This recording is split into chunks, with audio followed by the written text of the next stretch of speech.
avec Nathalie, on remercie l'association des Clionautes. On a l'habitude de travailler ensemble, Nathalie et moi, puisque nous sommes formatrices académiques dans l'Académie d'Aix-Marseille. Et on s'est réparti un petit peu les rôles pour la présentation de ce soir. Donc Nathalie va commencer par un cadrage un petit peu théorique sur cet oral du CAPES interne.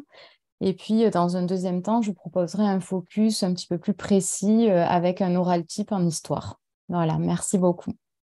Voilà, donc je commence. Alors, bienvenue à tous et bonjour à tous.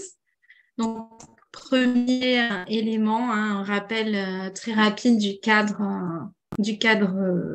institutionnel, je dirais, fixant les modalités d'organisation du CAPES. Donc, je vous ai remis ici le texte de l'arrêté du 25 janvier 2021 qui reprécise donc que le concours interne comporte une épreuve d'admission de l'épreuve d'admission, ce qui nous intéresse aujourd'hui, l'épreuve professionnelle, dans une analyse d'une situation d'enseignement. Donc, on verra sur des éléments en lien avec cette épreuve. Donc, pour revenir plus précisément sur cette épreuve, l'objectif qui est défini par les rapports de jury est très clair, c'est de rapprocher au maximum, c'est que cette épreuve a pour objectif de se rapprocher au maximum des gestes professionnels. Gestes professionnels, évidemment, qui est entendu comme la conception des coûts. Donc, cette épreuve, elle dure 1 heure, avec un temps de préparation de 2 heures, un temps d'exposé de 15 minutes et un entretien de 45 minutes. Elle est coefficient 2, ce qui montre évidemment son importance, et elle porte sur la discipline que vous n'avez pas choisie au moment de la rédaction de la deuxième partie de votre RAEP. Donc, si vous avez fait la deuxième partie de votre RAEP, vous avez présenté une séquence en histoire, vous serez interrogé en géographie. Et si vous avez présenté dans votre RAEP une séquence en géographie, vous serez interrogé en histoire. Donc, le choix, évidemment, de cette épreuve, de ce que vous avez choisi comme partie dans votre RAEP est évidemment extrêmement stratégique. L'autre élément très stratégique, vous le constatez, c'est que l'entretien dure 45 minutes. Il faut donc bien évidemment rester très mobilisé après avoir présenté son exposé. Donc, cette épreuve, c'est une épreuve, on va commencer par présenter l'épreuve d'exposé, elle dure 15 minutes maximum. C'est une analyse d'une situation d'enseignement à partir d'un dossier qui est proposé par le jury. Cette épreuve, on y reviendra plus en détail, mais sa formulation est la suivante. Sarah y reviendra quand elle vous fera une proposition. Sa formulation est toujours enseigner une thématique en classe 2. Ce qui vous montre évidemment le lien immédiat qu'il y a entre cette épreuve et la pratique professionnelle quotidienne des enseignants, mais également avec les programmes et le fait que tous les thèmes des programmes d'histoire et de géographie du collège et du lycée général et filière également technologique, peuvent être abordés. La deuxième partie de cette épreuve, c'est l'entretien, un entretien de 45 minutes maximum qui peut porter sur différents éléments. Alors, il peut porter sur des éléments en lien avec votre dossier de validation des acquis professionnels, également porter sur l'organisation, les principes et les valeurs du système éducatif, sur votre expérience professionnelle et également sur tous les autres enseignements qui peuvent être sous la responsabilité du professeur d'histoire-géographie.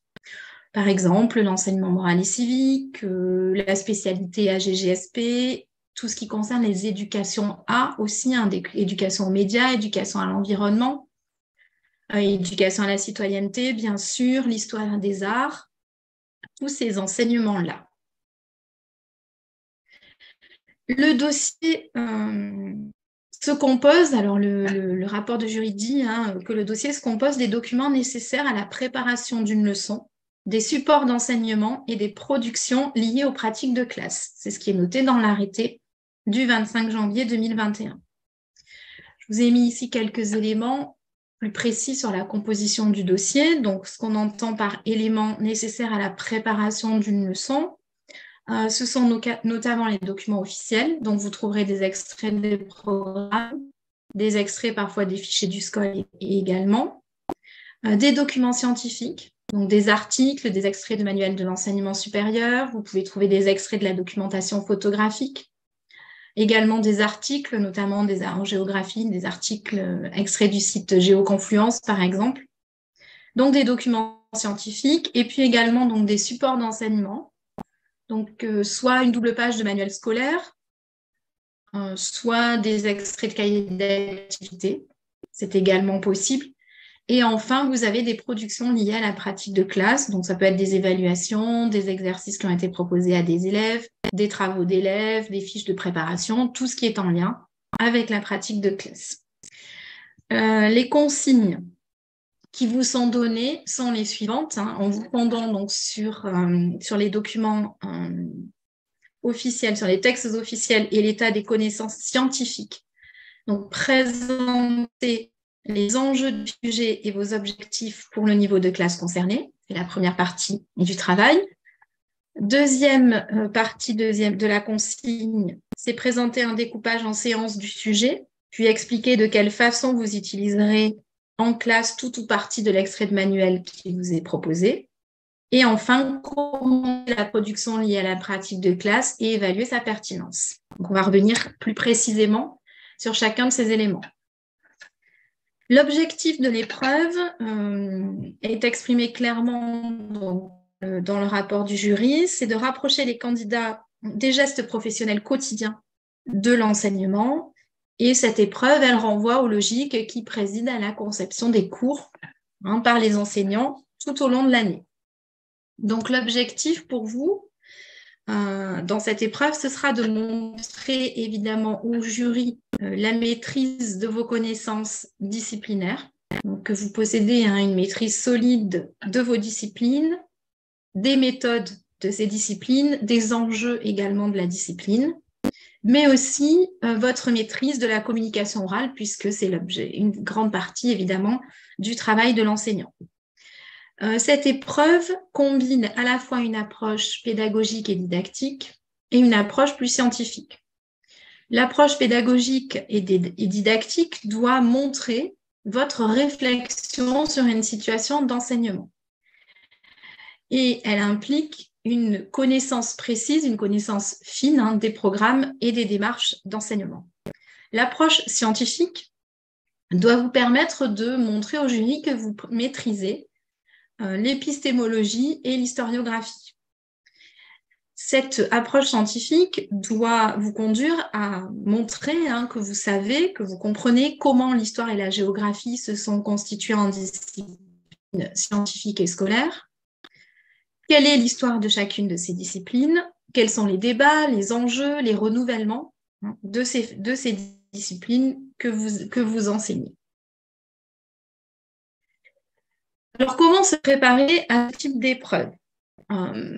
Tout d'abord, c'est une préparation de longue haleine, une préparation que vous allez mener en fait durant toute l'année et que vous avez construit finalement même sur une carrière professionnelle, puisque c'est une préparation qui va se fonder, que vous réalisez en construisant vos cours, en faisant vos cours, mais également après le cours en analysant ce qu'il s'est passé en classe, en analysant également les copies de vos élèves, donc tout ce qui fait le quotidien de la classe.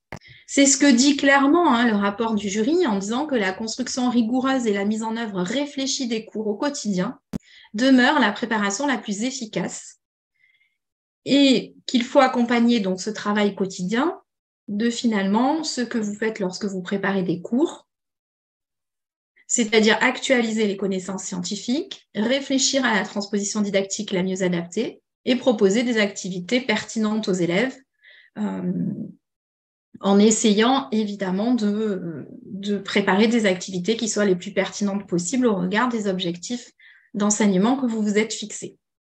Le jury revient sur ces éléments en disant très clairement que c'est la meilleure préparation possible pour répondre aux attentes du jury. Si certains d'entre vous n'enseignent pas, ce travail peut être fait à partir de l'observation. Donc, il sera extrêmement intéressant de pouvoir observer des situations d'enseignement, en discuter avec l'enseignant que vous aurez observé, mais également, de votre côté, de créer, de réfléchir et d'analyser des séquences d'enseignement. Donc, on disait comment se préparer. On se prépare évidemment en construisant des cours, en ayant une réflexion consciente des choix didactiques que l'on fait. Et on peut imaginer que faire un point à l'écrit, transcrire ce que vous avez, la façon dont vous avez réfléchi vos cours et l'observation que vous avez faite de vos enseignements, peuvent aider à conscientiser votre réflexion. Ce qui peut être intéressant, c'est lorsque vous construisez vos cours de réfléchir à pourquoi vous faites ces choix didactiques. Est-ce que ce sont les meilleurs? Est-ce que vous auriez pu faire d'autres? Et également de travailler, lors de la préparation des cours, l'analyse et la réflexion sur les manuels scolaires. Donc là, je vous ai mis quelques éléments en vous proposant pour chaque cours peut-être de réfléchir à une fiche de mise au point scientifique, faire le lien également avec les autres niveaux d'enseignement où cette notion sur laquelle vous avez fait la fiche scientifique est proposée. Bon, préparer la transposition en conscientisant vos choix et puis poser par écrit donc un bilan une fois que votre séquence est terminée. Quels sont les réussites, les échecs, les difficultés, ce que vous auriez pu modifier, les freins aussi que vous avez pu constater du côté des élèves. Tous ces éléments-là vont vous permettre de préparer le concours. Il peut être aussi possible de préparer le concours en réfléchissant sur des notions transversales, en vous constituant une sorte de base de données autour des grandes notions transversales des programmes. Par exemple, si je prends l'exemple en géographie, puisque Sarah a dit qu'elle présenterait plus en détail un sujet d'histoire, la notion d'habiter, la notion de mobilité, la notion d'environnement, de transition. Travailler ces notions-là en posant une définition scientifique, en transposant cette définition, qu'est-ce qu'on pourrait faire, qu'est-ce qu'on pourrait dire avec des élèves, lister les programmes dans lesquels cette notion va apparaître, vous constituez des fiches ressources, regardez les fiches ressources, noter des éléments, en faire des résumés, peut-être faire référence, voire avoir quelques lignes sur un ou deux articles scientifiques en lien avec cette notion, noter un ou deux auteurs et des ouvrages essentiels sur la notion, des références notamment à la documentation photographique qui est un outil qui peut beaucoup vous aider dans la préparation du concours, et puis construire une séquence de manière générale et ensuite une séance plus détaillée comme c'est ce qui vous est demandé de faire lors du concours. Un des derniers éléments très importants, ah oui, je reviens sur les notions transversales puisque j'ai parlé des notions, je dirais, historiques ou géographiques, mais il est important aussi d'avoir des connaissances solides sur des notions plus didactiques, c'est-à-dire qu'est-ce qu'une étude de cas, qu'est-ce qu'une tâche complexe, qu'est-ce qu'une compétence, des éléments sur l'évaluation, le travail de groupe, etc. Donc tous ces éléments-là, on pouvait également aussi travailler en faisant une fiche sur ces notions-là. Enfin, je disais se tenir au courant de l'actualité nationale, internationale, l'actualité politique, sociale. Pour quelle raison? Parce que le jury va aussi attendre de vous que vous ayez une compréhension et une connaissance des enjeux des questions au programme, et puisque finalement l'enseignant est assez régulièrement confronté aux questions des élèves sur l'actualité. Souvent les élèves, lorsqu'ils ont ils se questionnent sur certains sujets, et c'est plutôt agréable et intéressant pour nous, eh bien, ils vont poser la question à leurs enseignants. Donc, c'est pour ça qu'il est assez important de se tenir au courant de l'actualité, évidemment de lire des ouvrages de référence sur différentes données de disciplines pour nourrir votre réflexion, de bien connaître les programmes. Alors, j'ai mis des éléments de contenu, d'évolution, de modification. Il peut être intéressant de construire une fiche aussi sur les programmes en se posant la question de leur architecture générale, du fil directeur, de ces programmes, des notions, des concepts principaux, des modalités de mise en œuvre qui sont proposées dans les programmes, pour quelles raisons, des démarches aussi qui sont mises en avant, des finalités et évidemment des capacités ou des compétences qui sont listées.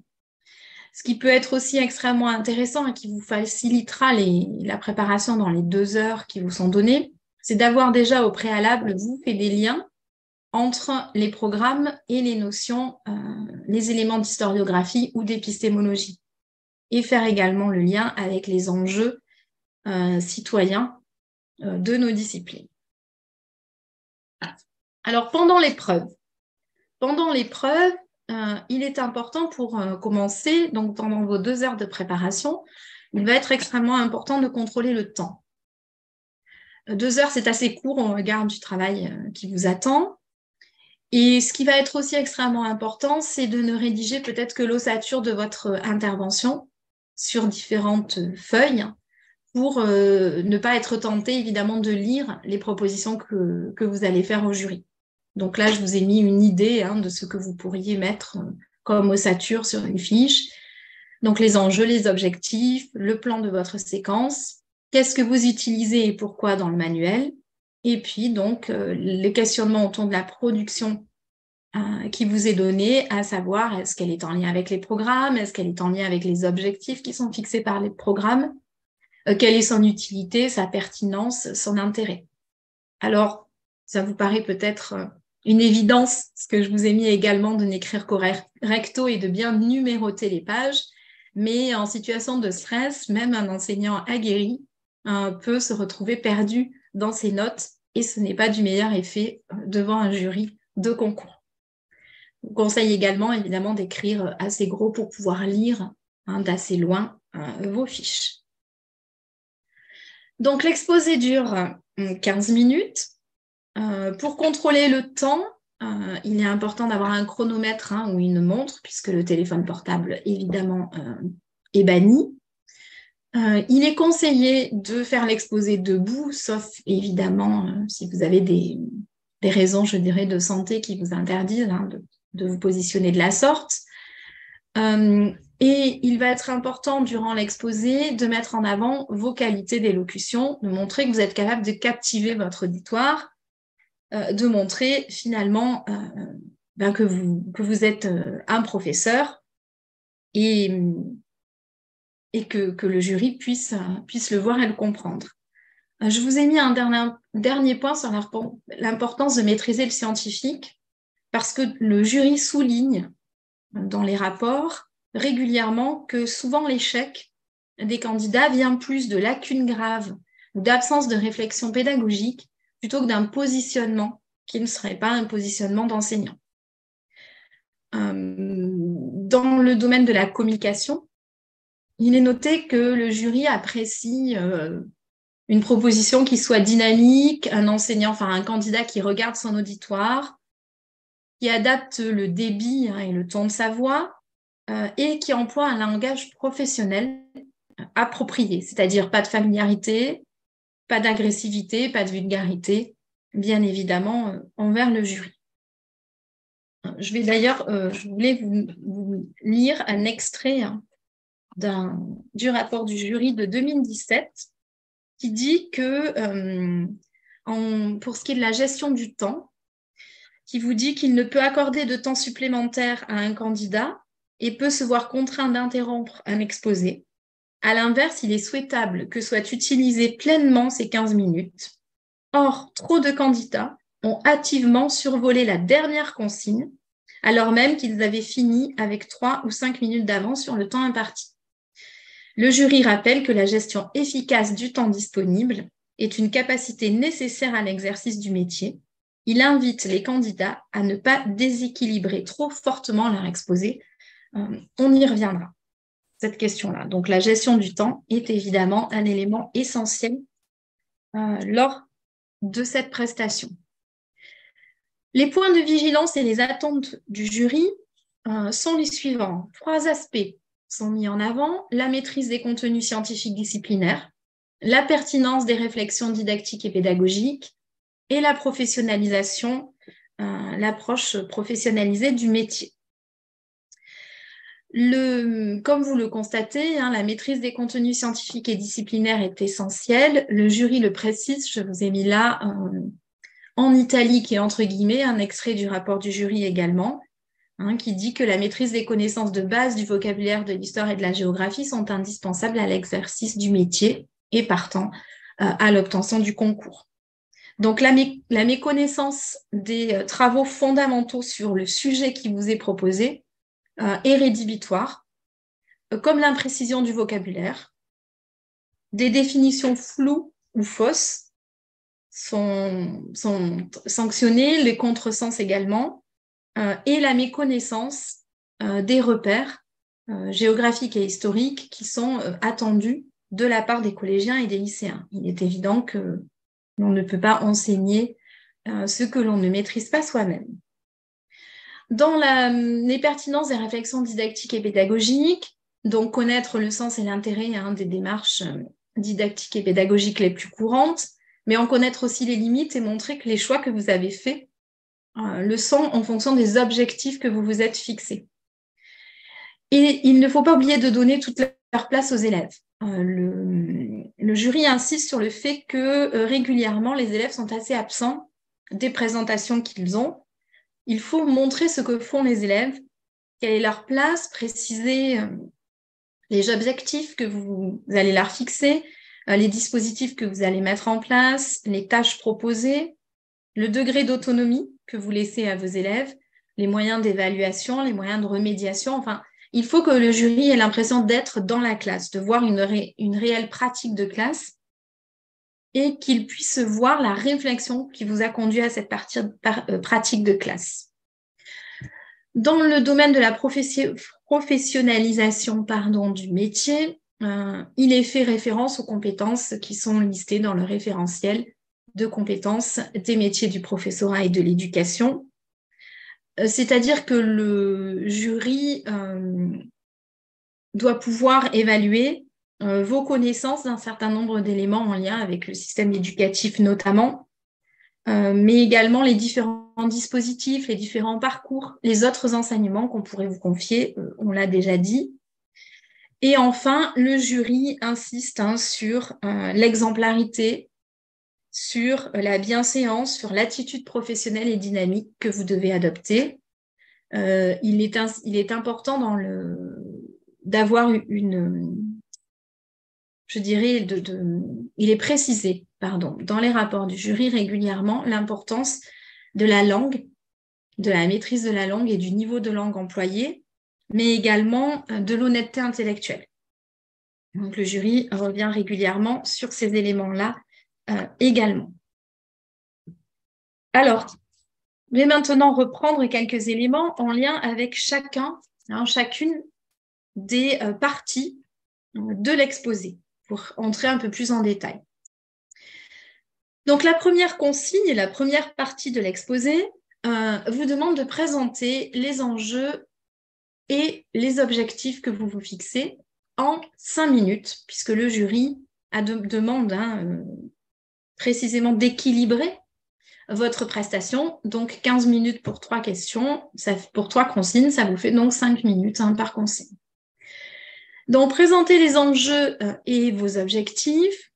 Il faut revenir sur ces éléments-là. Présenter les enjeux. Derrière le mot enjeu se cachent à la fois les enjeux scientifiques, les enjeux didactiques, mais aussi les enjeux sociaux et culturels, ce qui fait notamment référence à la notion de questions socialement vives et aux enjeux de ces questions-là. Si vous définissez bien les enjeux scientifiques, didactiques, sociaux et culturels de la question qui vous est posée, cela vous permettra d'utiliser les supports scientifiques qui vous sont donnés sans faire de paraphrase, puisque le conseil qui est donné est de mettre en relation les documents scientifiques que vous avez avec les autres documents du dossier pour prendre conscience de ces enjeux et les expliciter au jury. Avoir conscience des enjeux vous permettront donc d'utiliser les supports scientifiques sans paraphrase, mais aussi vous permettront de porter un regard critique sur les pages de manuel qui vous sont proposées. Donc, il est essentiel de réfléchir à ces enjeux et vous pouvez y réfléchir en amont lors de votre préparation, notamment lorsque vous constituez vos différentes fiches. Les enjeux sont essentiels parce que ce sont ces enjeux qui vont montrer que vous avez compris pourquoi le sujet est enseigné et comment il est inscrit dans ces programmes. Pourquoi il est inscrit dans ce niveau de classe et pourquoi il est inscrit également de cette façon-là, sous cet angle-là, sous cette approche-là. Si vous arrivez à bien maîtriser vos enjeux et à montrer que vous avez compris pourquoi le sujet est enseigné, cela vous permettra de définir de manière bien plus cohérente les objectifs que vous allez vous fixer. Objectif, on entend par objectif l'ensemble des connaissances et des compétences que vous devez faire acquérir à vos élèves, que vous voulez faire acquérir à vos élèves. Ces objectifs, vous allez les définir pour les élèves en lien avec l'état de la science, en lien avec les programmes, bien évidemment, mais également en lien avec le contexte de la classe, c'est-à-dire avec la place dans la scolarité, l'âge des élèves, les réalités de classe. Pour réaliser cette première partie de l'épreuve, il est indispensable d'avoir des connaissances solides, des connaissances notionnelles, des références historiographiques, d'être capable parce que c'est ce qui vous permettra d'être capable de définir une problématique cohérente et évidemment cette problématique, vous la définirez aussi à l'aide des textes scientifiques qui vous ont proposés. La deuxième consigne, en lien avec la précédente, vous demande de présenter un découpage en séance du sujet ainsi que l'utilisation du manuel. Vous pouvez lier les deux. C'est-à-dire que ce qui peut être très bien, c'est de présenter évidemment votre découpage en séance et dans la séance que vous allez développer plus précisément, de montrer comment vous utilisez le manuel et pourquoi vous utilisez telle ou telle partie du manuel et pas telle autre. Donc ce découpage, il va découler évidemment des enjeux et des objectifs que vous vous êtes fixés. Ce qui est extrêmement important, c'est ce que je vous ai mis en bas avec le panneau attention, c'est dans cette partie-là de faire une présentation, donc un découpage de votre séquence rapide et précis pour pouvoir ensuite développer une séance. Et lorsque vous allez développer cette séance, cette séance, vous allez présenter des choix pédagogiques précis, vous allez les justifier, les expliquer. Et c'est à ce moment-là qu'il ne faut surtout pas oublier les élèves. Quelles activités ils font? Comment vous allez les faire progresser? Quels documents vous allez utiliser? Quel rôle vont jouer les élèves? Quelles tâches vous allez leur donner? Quel degré d'autonomie vous leur donnez? Tous ces éléments-là, le jury veut l'entendre. Donc, il est important vraiment de redonner la place aux élèves. Lorsque vous allez présenter cette séance, si vous le pouvez, c'est très bien d'inclure les documents du manuel et donc la critique de cette page manuelle, puisque si vous le faites à cet endroit-là, au moment de la construction de votre séance, vous allez mettre en évidence votre recul réflexif sur l'analyse du manuel. Et vous allez pouvoir peut-être plus facilement expliquer pourquoi vous allez utiliser tel ou tel document et pas tel autre. Quelle place vous donnez à l'utilisation du manuel dans la séquence de manière globale? Pourquoi vous utilisez ce document? Pourquoi vous l'utilisez ainsi? Ça viendra probablement plus naturellement si vous introduisez cet élément-là dans la présentation de votre séance. Je vous ai mis là encore un commentaire, un extrait de rapport de jury qui vous dit ce que le jury attend de vous. Il veut observer la capacité du candidat à porter un regard distancié sur un outil de base du professeur, qui est le manuel scolaire, et de l'utiliser, montrer comment vous l'utilisez pour atteindre les objectifs que vous vous êtes fixés. La dernière partie de l'épreuve est une partie qui consiste à commenter la production qui vous est proposée et à évaluer sa pertinence. C'est cette partie-là que souvent le jury regrette de ne pas voir assez développée, souvent faute de temps. Il y a bien conscience que dans les 2 heures, parfois les candidats laissent cette partie un petit peu de côté et font une présentation beaucoup trop courte. Ce que vous devez essayer de faire sur ces productions qui vous sont proposées, c'est y porter un regard professionnel. C'est-à-dire essayer de prendre une ou deux questions que soulève cette production et de présenter ce questionnement, des éléments de ce questionnement. Ce qu'il ne faut pas, c'est en tout cas ce que j'ai pu lire dans les différents rapports de jury, c'est vouloir tout dire, faire un commentaire beaucoup trop abstrait et surtout, évidemment, oublier de faire cette partie qui représente évidemment un tiers de votre prestation. Donc, je vous ai mis quelques éléments de conseil. Essayez de réfléchir sur le lien entre cette production et les objectifs qui étaient fixés lors de la première partie de votre intervention. Essayez d'identifier aussi dans la production ce qui fait sens, c'est-à-dire quelle est la logique de cette production, quel est son intérêt et quelles sont ses limites. Cette partie-là, elle est assez délicate, on est d'accord, mais vous pouvez vous y entraîner et très souvent, cette partie repose souvent sur une évaluation, puisque l'évaluation est quand même une des parties, est au cœur de notre métier. Vous pouvez aussi avoir des activités de différenciation, vous pouvez avoir des travaux à la maison, donc vous pouvez avoir différents éléments qui vous sont proposés. Pour chaque élément, il est important de réfléchir à comment cet élément qui vous est proposé répond aux objectifs, s'inscrit dans le programme, comment elle s'inclut dans la séquence, et vous pouvez vous y préparer, évidemment, en, menant un commentaire critique de vos propres productions, ou si vous travaillez peut-être à plusieurs, vous pouvez peut-être échanger aussi des productions pour mener une analyse des différentes productions. L'exposé terminé, vous allez vous engager donc dans un entretien avec le jury. Donc, quelques éléments que j'ai remis qui vous semblent peut-être futiles, mais ce n'est pas le cas. Le jury, dans les rapports, revient sur la tenue vestimentaire qui doit être appropriée et sur le langage également qui doit l'être. Le jury est en général composé de 3 enseignants, parfois d'inspecteurs, et souvent, ils se répartissent les tâches, c'est-à-dire qu'un va vous interroger plutôt sur le dossier que vous aviez à travailler, un autre sur la discipline sur laquelle vous n'avez pas été évalué, et un plutôt sur le système éducatif, les autres disciplines dans lesquelles vous pouvez intervenir, également les valeurs de la République, des éléments de cet ordre-là. Il est important pour l'entretien que vous restiez, mobilisé et combatif.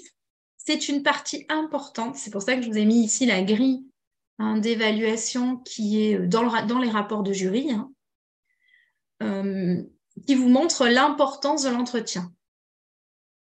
Donc, lors de cet entretien, il a une place centrale. On va probablement vous demander de repréciser un certain nombre de choses, peut-être, de corriger des erreurs qui sont peut-être passées dans vos propos ou en tout cas des propos qui n'ont pas été peut-être assez clairs. On va souvent vous proposer d'élargir la discussion parce que l'objectif du jury est d'évaluer votre maîtrise des contenus et des concepts disciplinaires, du cadre réglementaire, des principes fondamentaux du système éducatif, mais également des valeurs de la République. Donc, ne soyez pas étonnés d'avoir des questions qui peuvent porter, par exemple, sur la loi de refondation de l'école, sur la notion de bienveillance, sur le référentiel de l'éducation prioritaire, sur la laïcité, sur énormément de choses différentes. Et ce qui est très important, et c'est pour ça que je vous ai remis cette citation-là pour terminer, il est important lorsque, par exemple, on vous interroge sur les valeurs de la République, d'être précis. Parce que pour le jury, ne pas être assez précis sur votre connaissance des principes et des valeurs du système éducatif et de la République, c'est finalement c'est interprété comme une fragilité et une fragilité inquiétante. Donc, ne soyez pas étonnés d'avoir des questions sur ces éléments-là et pensez à les développer, à les préciser.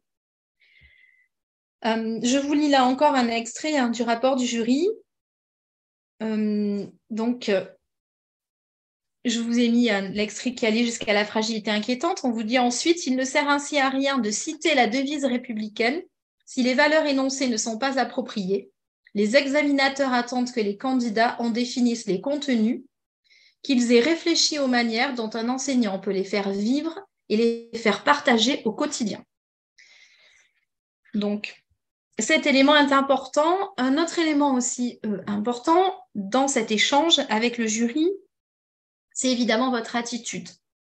Donc, on le disait, ni arrogance, ni agacement, ni une excuse. Ne vous excusez pas d'être là. Vous êtes à votre place. Si le jury vous a lu au regard de votre RAEP veut vous voir, d'accord, ne vous excusez pas d'être là, mais ne soyez pas non plus obséquieux. Ce sont des éléments qui sont notés dans les rapports.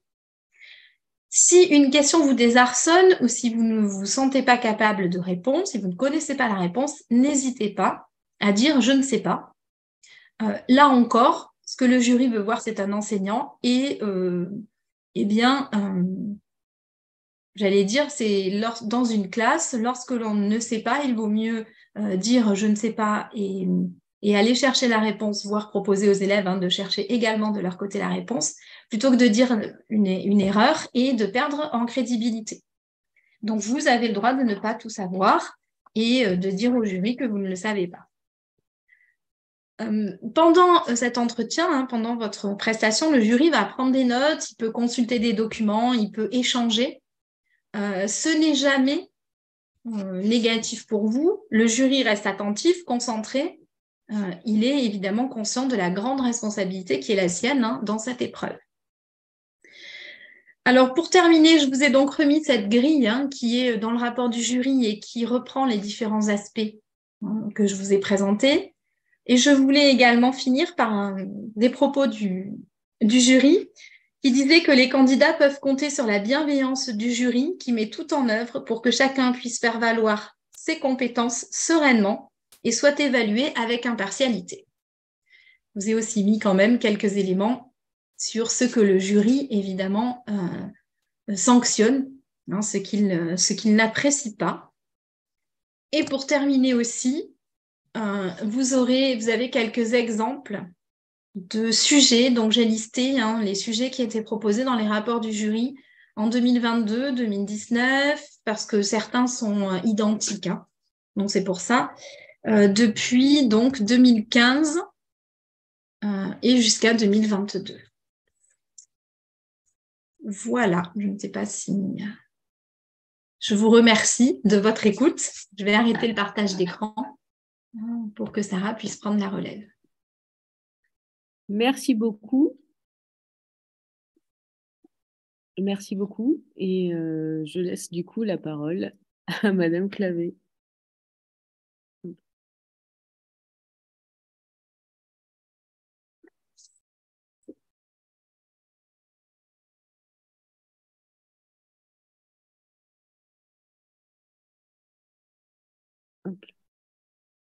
Voilà, je vais mettre la caméra, c'est bon, vous m'entendez? Voilà, et moi je vais enlever la mienne comme ça.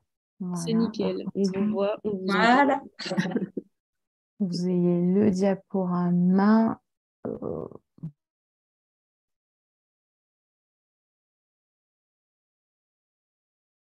Voilà, c'est bon, vous voyez le diaporama à l'écran? Oui. C'est nickel. Parfait, impeccable. Merci beaucoup, en tout cas, Nathalie, pour cette mise au point très, très claire et cette synthèse des différents rapports de jury qui nous permettent d'y voir un petit peu plus clair sur cet oral du CAPES interne. Alors, l'idée, dans un deuxième temps, c'est vous présenter des sujets un petit peu types pour vous accompagner dans cette préparation de ces fameuses 15 minutes, même si votre oral, évidemment, de présentation ne se limite pas à cet exercice-là. Mais déjà, ça engage un entretien qui peut n'être que positif et bénéfique par la suite. Alors, quand on consulte un petit peu les rapports de jury de ces dernières années, notamment celui de 2022, vous avez des exemples de sujets qui vous sont proposés, hein. Donc là, ce que j'ai fait, c'est que je vais vous en présenter quelques-uns. Et puis, j'ai fait le choix de développer plus précisément un sujet d'histoire en collège, qui est une séquence d'enseignement qui n'est pas forcément la plus travaillée et qui n'est pas celle qu'on retrouve forcément dans les rapports de jury, dans les sujets types, à savoir enseigner le monde au temps de Charles Quint et de Soliman le Magnifique en classe de 5e. Et puis, si on a un petit peu plus de temps à la fin, mais ça j'adapterai, on pourra éventuellement faire un focus sur un sujet d'histoire en lycée pour préciser encore un petit peu plus les choses. Voilà, si ça vous convient. Alors, pour commencer, quelques exemples de sujets. Donc là, je suis revenue sur un sujet de géographie qui est présent dans ce rapport de jury de 2022. Habiter un espace de faible densité à vocation agricole en classe de 6e et sur vos 2 heures de préparation, hein. Donc, vous venez de constater que vous avez ce sujet-là. Vraiment, ce qu'il faut qu'il vienne tout de suite à votre esprit, hein, c'est la question des enjeux, hein. Et ce terme d'enjeu, c'est pas un petit mot, c'est véritablement, on est dans un CAPES interne. Vous devez montrer au jury pourquoi tel ou tel chapitre est enseigné en histoire ou en géographie, selon votre situation à l'oral. Vraiment, quand on arrive à ce type de sujet, il faut qu'il y ait une maîtrise des enjeux scientifiques et il faut qu'il y ait des références épistémologiques, des notions, hein, qui arrivent tout de suite et que vous allez pouvoir transmettre au jury dès les premières minutes de votre exposé, puisque la consigne, hein, c'est celle sur les enjeux scientifiques. Donc là, il va falloir tout de suite, hein, sortir l'artillerie lourde et montrer que vous êtes un professeur en exercice qui maîtrise ces disciplines, qui est en capacité tout de suite de pouvoir en présenter les enjeux. Donc, effectivement, dès qu'on voit ce sujet, on pense tout de suite, et ça doit venir à l'esprit, ce que vous expliquiez Nathalie tout à l'heure, hein, les grandes notions, les grands concepts en histoire et en géographie, l'opposabilité, on ne peut pas passer à côté, d'autant que enjeux scientifiques, oui, mais vous êtes un professionnel en exercice et vous devez aussi faire état des enjeux didactiques, hein, qui sont totalement liés. Je trouve que le concept d'habiter, il est particulièrement prégnant pour pouvoir comprendre ce qui est attendu de vous, hein. Donc, un concept qu'il va falloir articuler aux enjeux didactiques et aussi à vos pratiques, hein, aux pratiques de terrain, puisque on est au cœur, hein, du programme de cycle 3 et particulièrement du programme de 6e, où on revoit très régulièrement ce concept d'habiter, qui est un concept qui, dans l'épistémologie de la géographie, est extrêmement travaillé. Pensons à la documentation photographique Habiter le monde d'Olivier Lazzarotti, pensons à Mathis Stock, aux travaux de Nicole Mathieu, qui ont été beaucoup didactisés, hein, donc notamment avec un article de l'inspectrice générale Catherine Biaggi sur Géoconfluence. Et quand c'est arrivé dans les programmes en 2015, hein, Habiter, c'est au cœur véritablement du programme. C'est très travaillé pour nos élèves. On y retrouve souvent des approches de la géographie du peuplement très synthétique, très didactique. On est vraiment au cœur des acteurs en géographie qui pratiquent l'espace à différentes échelles, hein. On est dans une géographie à la fois incarnée, humaine, civique. Tous ces éléments doivent venir immédiatement à votre esprit quand vous êtes dans votre dans votre temps de préparation pour vous lancer dans ce type d'oral et aller directement dans les enjeux. Donc ça semble véritablement essentiel. Dans un autre ordre d'idée, un autre exemple de sujet, ça peut être enseigner la Seconde Guerre mondiale, une guerre d'anéantissement en classe de 3e. Et là, pareil, hein, immédiatement, alors moi, je vous ai mis des exemples, hein, de documents qui pourraient composer votre dossier. On est au cœur de l'enseignement de la Shoah, on est au cœur d'importants renouvellements historiographiques ces dernières années, notamment avec le très célèbre Yanis Roder, parce qu'il intervient très régulièrement, c'est un professeur d'histoire-géographie qui est assez médiatique, mais vous avez les travaux, hein, sous la direction d'Alexandre Bande qui reviennent, hein, sur ces nouvelles approches, ces nouvelles perspectives pour enseigner la Shoah avec les défis que nous relevons au quotidien dans nos classes, hein, la question des témoins, de passer de ce temps de cette ère des témoins, hein, chère à Annette Villorca, au temps du témoignage. On est au cœur de l'enseignement des mémoires. tout de suite, il peut vous venir aussi à l'esprit, évidemment, tous les concours scolaires, tous les projets pédagogiques qui viennent autour de cette question d'enseignement du génocide des Juifs. Et on est au cœur d'une question socialement vive.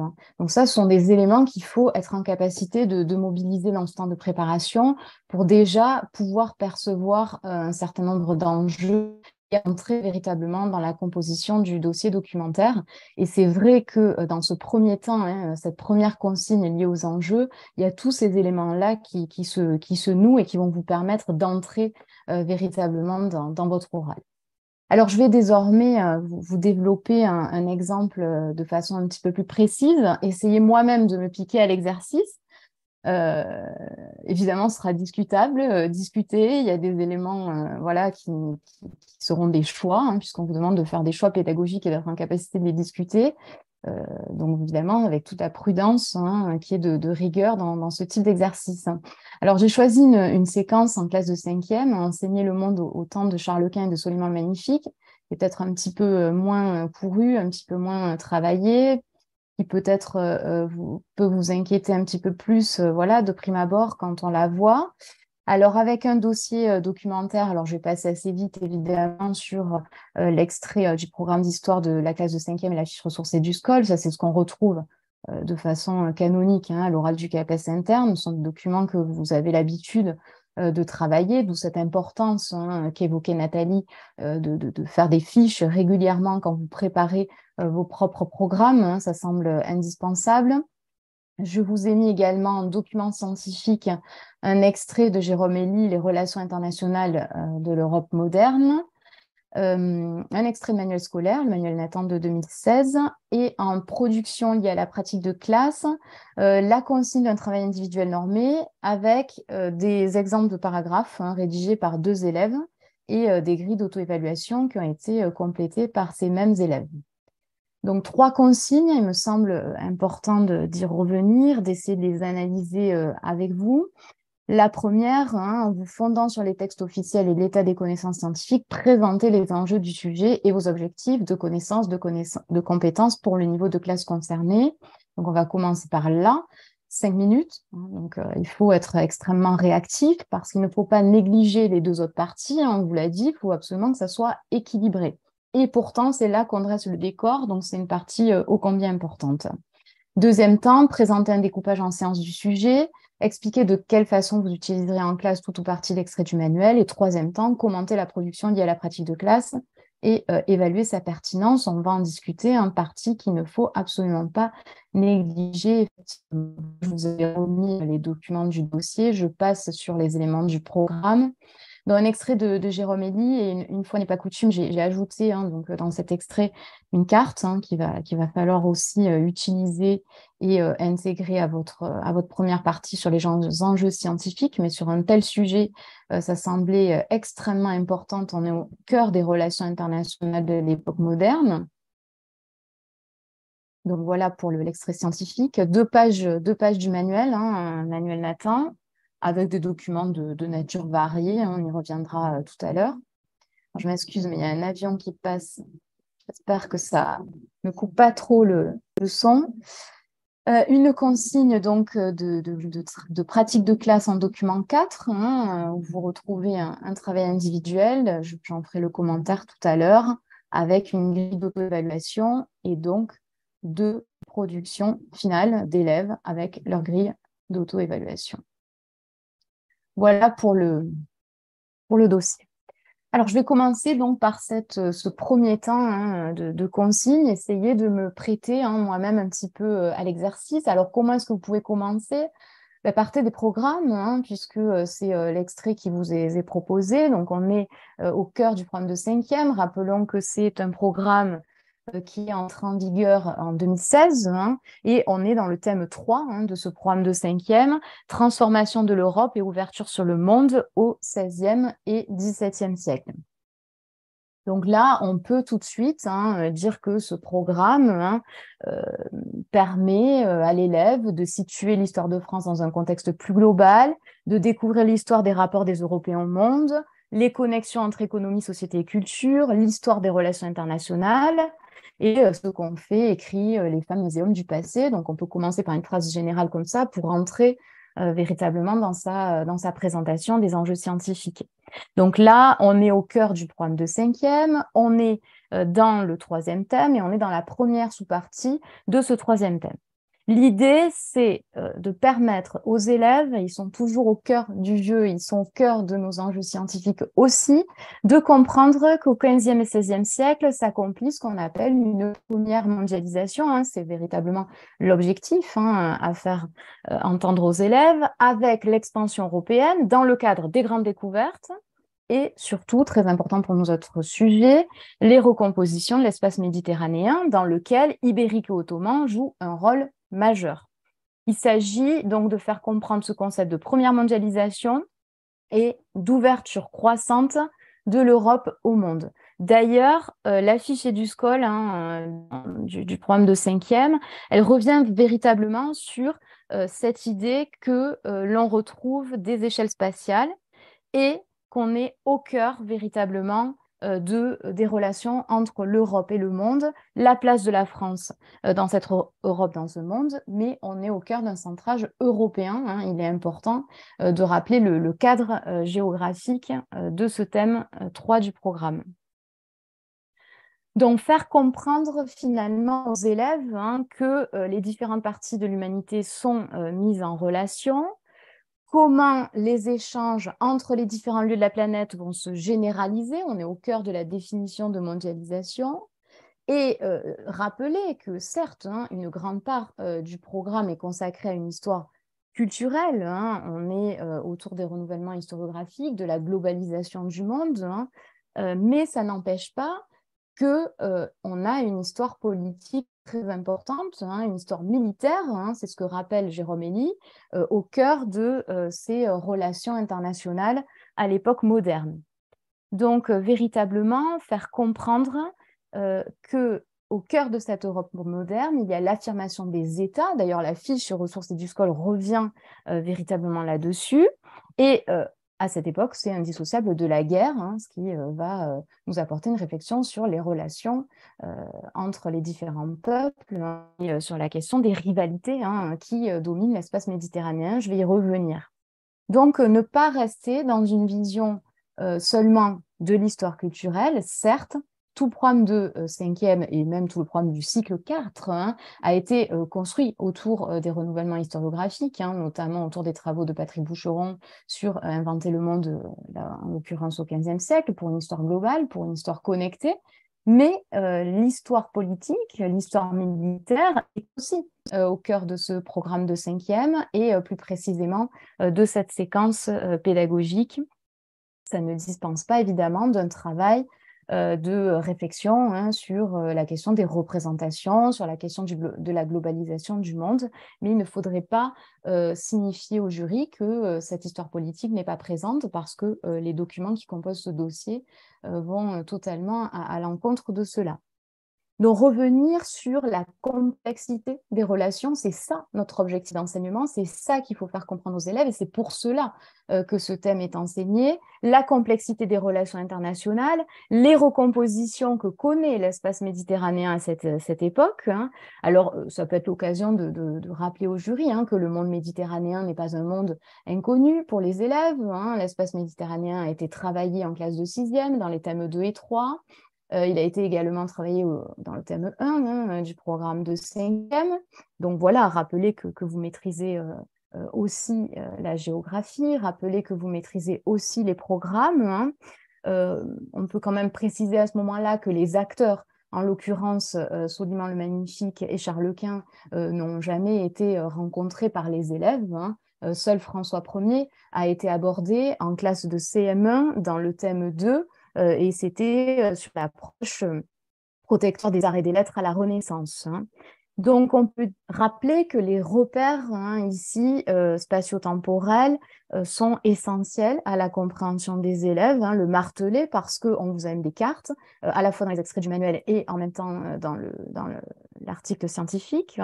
Donc, il semble essentiel de revenir sur la complexité de cet espace, la complexité des relations qui s'y nouent, et aussi montrer au jury qu'il va falloir dépasser, et peut-être le faire déjà soi-même dans sa présentation, la dualité des oppositions et l'idée selon laquelle la chrétienté eut à souffrir pendant des siècles des ambitions inassouvies de l'Empire ottoman, portées par nature à la combattre sans faillir dans l'espoir de l'anéantir. Ainsi, on peut dire que l'histoire commune de ces peuples n'est pas faite que de campagnes militaires répétées, de combats terrestres, de combats navals, même si effectivement il y a des annexions de territoire. Le document 2 fait référence à Buda, à Vienne, à Tunis, entre autres. Alors, l'arrivée de Charles Quint au pouvoir participe, c'est sûr, à la globalisation des conflits dans cet espace, mais les relations avec l'Empire ottoman sont bien plus complexes. Et enseigner l'histoire, c'est enseigner la complexité, même à des élèves de 5e. Donc, on va préciser par quelle modalité on peut y parvenir. Alors, rappelons qui est ce Charles Quint, né à Gand en 1500, c'est le fils de Jeanne la Folle et de Philippe le Beau. Il est de naissance et par éducation un prince bourguignon. Il a reçu par son père des territoires bourguignons, la Franche-Comté, les Pays-Bas, l'archiduché d'Autriche. En 1519, c'est ce qui lui permet d'être élu empereur germanique. Et par sa mère, il a aussi eu et hérité un certain nombre de possessions, des possessions africaines, italiennes, des immenses colonies américaines qui ne vont cesser de s'étendre tout au long de son règne. Alors, certes, la puissance lui vient des Pays-Bas, mais c'est par la Castille, c'est par les Indes qu'il trouve les moyens matériels de mettre ses projets à exécution. Alors, la grande menace contre l'Europe vient des Turcs, vous pouvez ainsi l'amorcer. Après la bataille de Mohacs en 1526, les Habsbourg sont en confrontation directe avec Soliman le Magnifique. Charles Quint, qui va diriger lui-même la défense de son empire, milite en faveur de la concorde universelle des princes chrétiens. Il est bon de le rappeler pour contrer l'avancée des Turcs. Il s'agit de lutter contre l'autre, contre l'islam et ses défenseurs, les Turcs et les barbaresques, dont la force navale menace la monarchie hispanique en Méditerranée. Alors, même s'il est vrai que l'empire de Soliman le Magnifique est déployé sur 3 continents, qui sont pour beaucoup des territoires pris à la chrétienté, l'alliance de François Ier avec le sultan de la Sublime Porte pour résister à Charles Quint vient nuancer avec force toute forme de vision binaire. Et ça, il semble essentiel de le rappeler au jury. Les interconnexions ne relèvent cependant pas seulement de l'histoire militaire et de la réelle politique. Il existe aussi un important réseau de relations commerciales. Et d'ailleurs, les travaux sur l'histoire du commerce des captifs qui ont été proposés par Guillaume Calafa, Wolfgang Kaiser et également Raphaël Benitez montrent véritablement qu'il existe un équilibre, alors certes, un équilibre précaire des relations commerciales et des relations diplomatiques entre les Ottomans et les Européens occidentaux, qui permet finalement de ne pas caricaturer, au prétexte de l'antagonisme religieux entre chrétiens et islam, les rapports hostiles dans la Méditerranée de l'époque moderne. Il existe donc des formes plurielles d'accords qui ont été construites et qui ont permis des circulations et des interactions intenses. Il semble essentiel de le rappeler. Alors là, vous pouvez tirer le fil sur ce regard de l'autre avec un A majuscule, la complexité des relations. On peut faire un lien avec le programme d'enseignement moral et civique du cycle 4 qui vise à l'acquisition d'une culture morale et civique, qui vise à l'acquisition d'un esprit critique. Alors, vous pouvez développer sur la culture du jugement, qui est la compétence propre à l'EMC, ou pas, ou tendre une perche éventuellement pour l'entretien. Mais en tout cas, faire ce lien permanent avec et jongler avec les différents programmes, ça semble essentiel. Alors, finalement, ce travail préparatoire et cette entrée dans une première forme de mondialisation, il est important de les recadrer aussi dans les programmes scolaires, vont être retravaillés par les élèves en classe de 4e en géographie, puisque la mondialisation est au cœur du programme de géographie en classe de 4e, et puis plus tard en classe de terminale. En tout cas, vous pouvez montrer votre maîtrise des programmes ou laisser, là aussi, tendre des perches au jury. rappeler en tout cas ce concept de mondialisation en géographie, ça me semble important. Peut-être ne pas forcément faire le lien avec le programme de seconde. Sans doute que la question vous sera posée en entretien au lycée. Comment est-ce que vous pourriez faire pour traiter cette question? À quel moment allez-vous la retrouver, hein? Donc là, on est dans le thème 2 du programme d'histoire où l'approche est quand même assez sensiblement différente puisqu'il s'agit essentiellement de montrer dans le programme de seconde, hein, le basculement des échanges de la Méditerranée vers l'Atlantique, hein, à cette époque. En tout cas, vous pouvez dire que vos élèves disposeront d'un certain nombre de prérequis, y compris, pourquoi pas, dans la perspective du choix d'un enseignement de spécialité en classe de terminale, hein, histoire, géographie, géopolitique, sciences politiques, et notamment la thématique faire la guerre, faire la paix, même si on n'en est pas encore là. Alors, vous pouvez rappeler également au jury que pour traiter cette séquence, le programme officiel invite à aborder 2 processus historiques, l'expansion européenne dans le cadre des grandes découvertes et, très important pour nous ici, les recompositions de l'espace méditerranéen. Il s'agit donc de faire comprendre aux élèves le rôle des Ottomans et des Ibériques dans ces 2 processus. Pour cela, ils sont amenés à découvrir les Ottomans et les Ibériques en dépassant les stéréotypes. Donc, vous faites le lien à ce que vous venez de dire sur l'EMC, hein, et la vision européano-centrée, ça c'est très important parce que c'est lié au renouvellement historiographique. La présentation des Ottomans et des Ibériques conduit à travailler un certain nombre de compétences, hein, notamment liées aux repères, se repérer dans l'espace, se repérer dans le temps, hein, par une lecture attentive, voire une conception de carte. Et là, on rejoint la compétence pratiquer différents langages, hein, propre au programme de cycle 4. En tout cas, pour aborder cette première mondialisation liée à l'histoire de l'Europe, hein, l'affrontement entre Charles Quint et Soliman le Magnifique est à présenter et à expliquer aux élèves.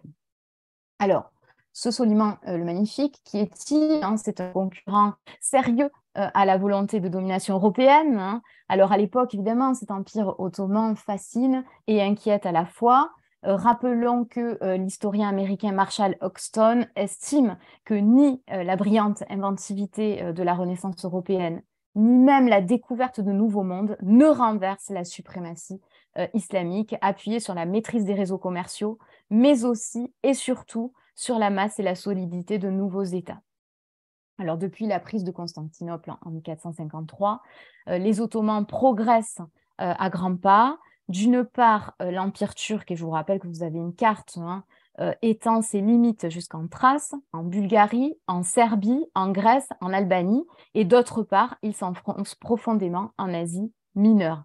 Donc, il représente une véritable puissance militaire, et à l'initiative de Soliman, les Turcs prennent Belgrade en 1521. Ils s'assurent la victoire sur les Hongrois à Mohacs en 1526. Donc, l'ouverture de cette brèche, hein, va les amener aux portes de Vienne, hein, d'où ils vont menacer directement l'Empire. En Méditerranée, ils rallient les troupes musulmanes d'Afrique du Nord, menaçant l'Espagne. Même si Soliman et le Royaume de France nouent des relations durables, hein, parce qu'ils ont même ennemis communs, eh bien, les conquêtes, hein, tout de même suscitent l'hostilité, hein, de l'Europe moderne à l'égard des Turcs, hein, et Charles Quint, eh bien, réussit, hein, pendant un temps, en tout cas, à contenir leur avance en Europe en sauvant Vienne, notamment en 1529. En Méditerranée, il s'empare de Tunis, mais il est repoussé aux portes d'Alger. Et durant la période, l'Empire ottoman opte pour l'eurocentrisme, il faut être clair, d'où l'importance de cette définition spatiale. Et il aspire à la conquête d'une ville qui soit l'équivalent, hein, de Constantinople, Vienne ou Rome. Mais simultanément, il combat la puissance perse en Asie. Donc l'Empire de Soliman dispose, hein, d'une continuité territoriale. On est dans la construction de l'État, d'une administration centralisée très efficace, de ressources conséquentes et du pouvoir absolu, hein. Il est important aussi de présenter au jury cet acteur majeur qu'est Soliman le Magnifique.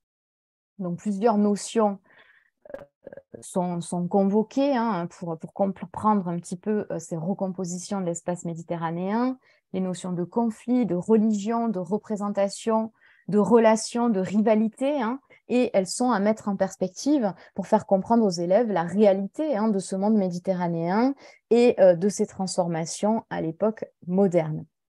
Donc, on peut dire qu'il est possible de consacrer à peu près 4 heures à cette séquence. Si on consacre une douzaine d'heures au thème, ça semble assez équilibré. Et on peut aboutir à une problématique qui pourrait être comment se transforme l'espace méditerranéen et quelle est la place des Ottomans et des Ibériques dans le monde du XVe au XVIe siècle. On peut rappeler les objectifs de notion, même si au fil de ma présentation, j'ai lié évidemment les enjeux scientifiques, historiographiques, didactiques et les objectifs pour mes élèves, vous l'avez compris, avec cette première mondialisation qu'il est essentiel de leur faire percevoir et un certain nombre aussi de repères à construire avec eux, de personnages à découvrir et de compétences à travailler, qui sont donc les compétences propres au programme d'histoire, rappelant que faire le programme, c'est aborder forcément ces compétences. Voilà pour ce premier temps de présentation sur les enjeux scientifiques, en insistant quand même encore auprès de vous sur le fait que on enseigne ces disciplines, on les enseigne correctement parce qu'on les maîtrise et qu'on est solide sur ces compétences-là. Donc oui, dans le CAPES interne, et Nathalie l'a présenté tout à l'heure, il est essentiel d'avoir cette maîtrise du vocabulaire, des faits. On vous reprocherait de ne pas maîtriser un certain nombre de repères que vous attendriez de vos élèves. Ça, c'est une évidence et c'est ce qui peut faire pêcher un oral. Alors, dans la deuxième consigne, on vous demande de présenter un découpage en séance du sujet, puis expliquer de quelle façon vous utiliseriez en classe tout ou partie de l'extrait du manuel. Donc là encore, il va falloir y consacrer 5 minutes.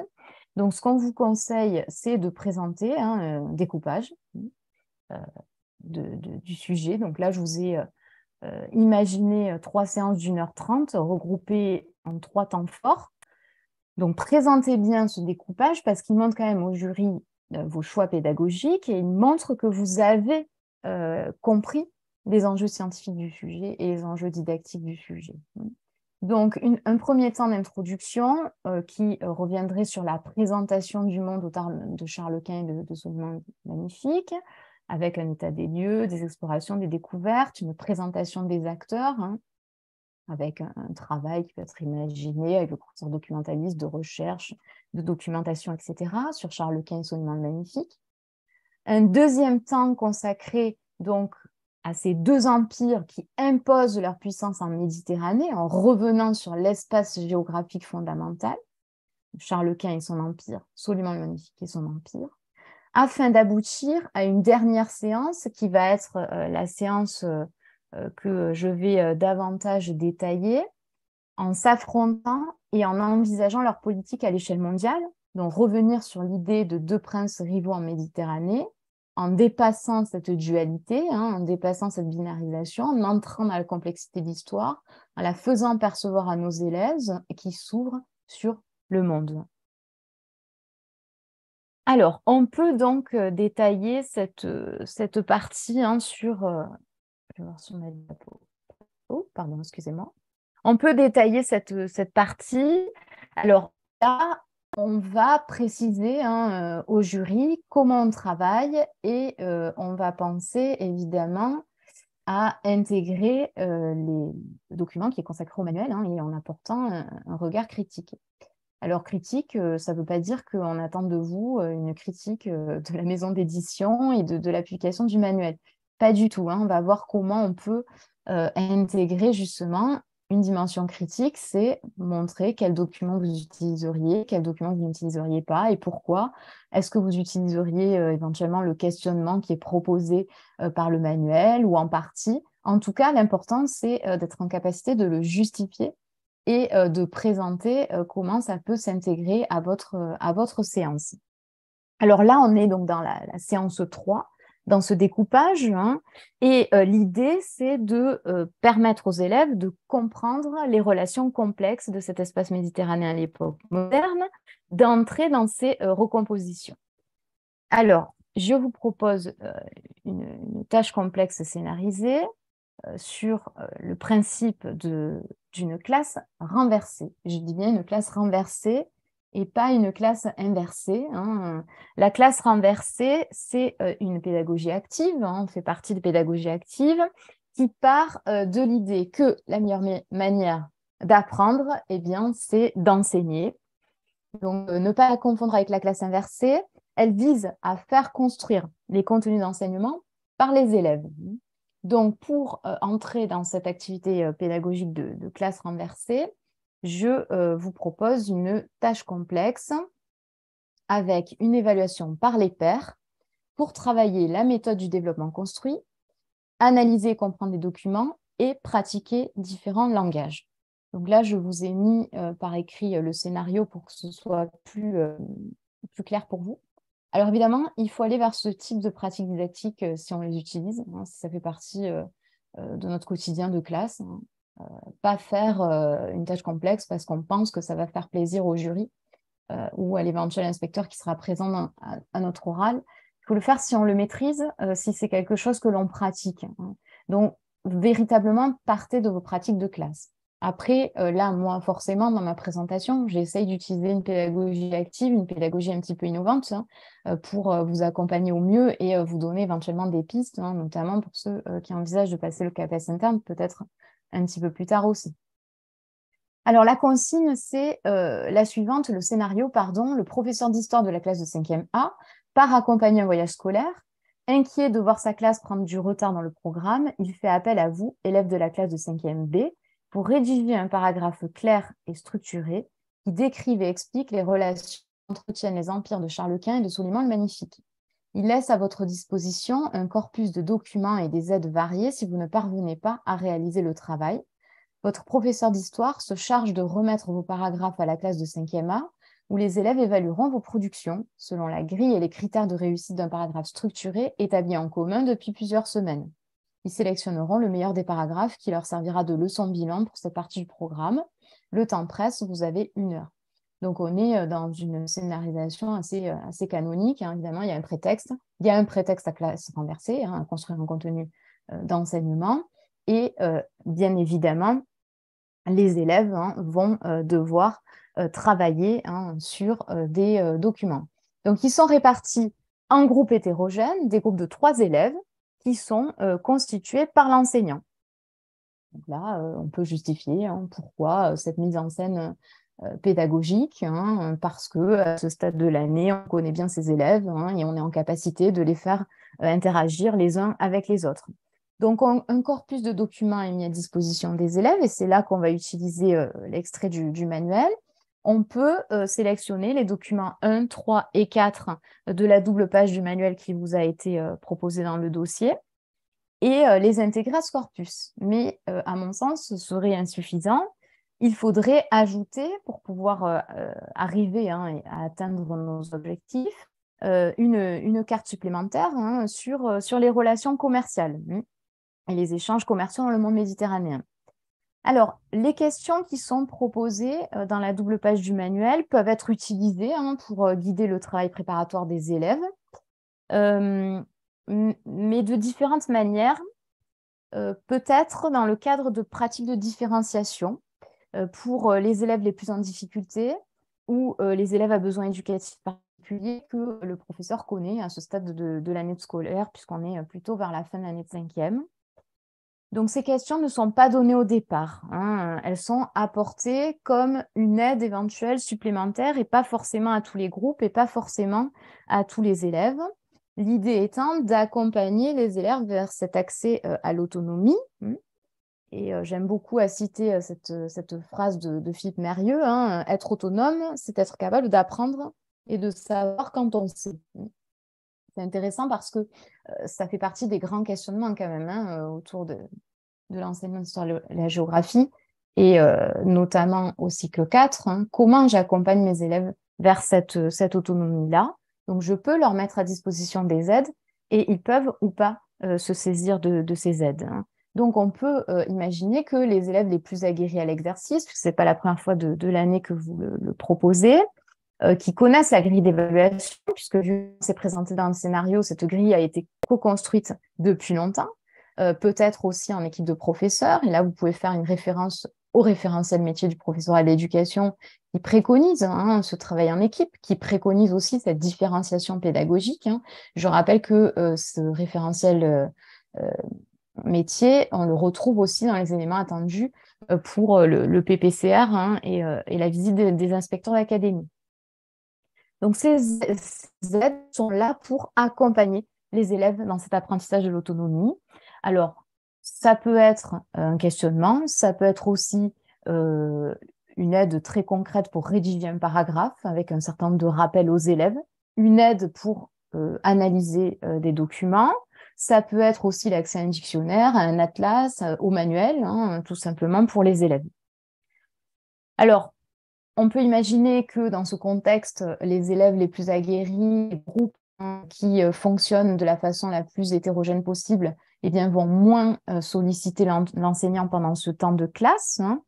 On peut aussi envisager que dans le cadre de la différenciation, une fois que ces élèves aguerris auront fini, s'ils ont fini avant les autres, ils puissent aller aider leur père. Par exemple, s'ils ont trouvé 2 axes dans le paragraphe à rédiger, par exemple, en allant proposer un des 2 axes à un groupe qui s'en sortirait pas.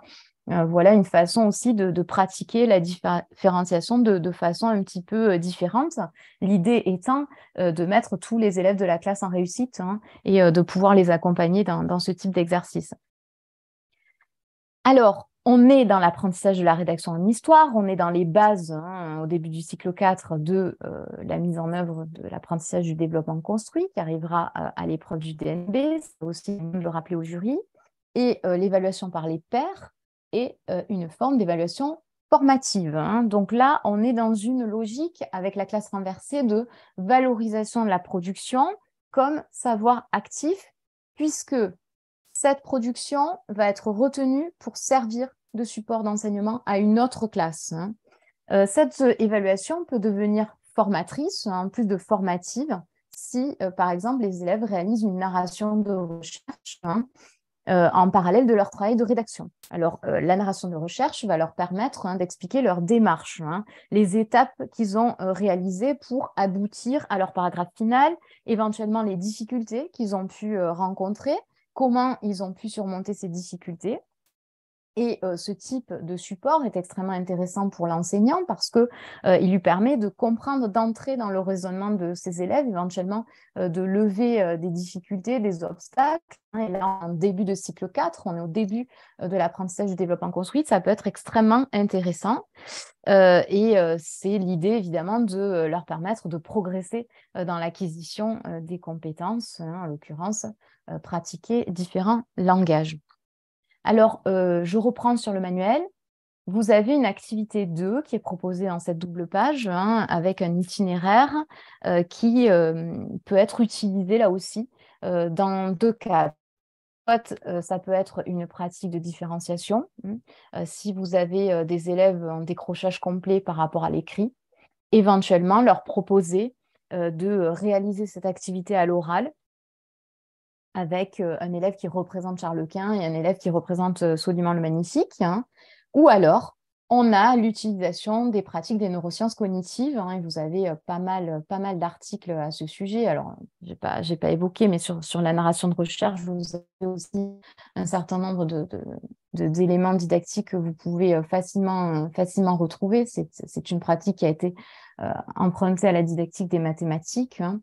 Sur les neurosciences cognitives, les travaux de Berthier, de Stanislas Dehaene sont extrêmement intéressants. Vous avez aussi un article de Joël Proust sur la métacognition. Ces neurosciences permettent de passer plusieurs fois sur le chemin pour pouvoir mémoriser. En histoire, c'est extrêmement important de passer plusieurs fois pour accompagner nos élèves dans la mémorisation. Donc, vous pouvez dire que ce temps de travail et d'interaction orale, vous l'utilisez à la fin, dans le cadre d'un bilan de séance, ou alors vous l'utilisez la séance suivante dans un processus de réactivation des connaissances. Et là, on peut dire que les élèves pratiquent à nouveau différents langages puisqu'on est sur de l'expression orale.